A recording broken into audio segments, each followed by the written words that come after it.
Jeshi la polisi mkoa wa Tarime limetoa taarifa ya kifo cha Dafroza Kokwangua Jacob maarufu kwa jina la Mama Frankie.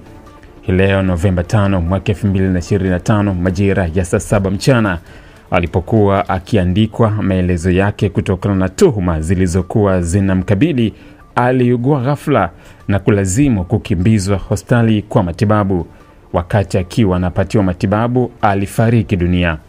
Uchunguzi utafanyika kwa kushirikiana na wataalamu wa uchunguzi wa vifo ili kubaini chanzo cha kifo chake. Imetolewa na kamanda wa polisi mkoa wa Tarime leo Novemba 5 mwaka 2025.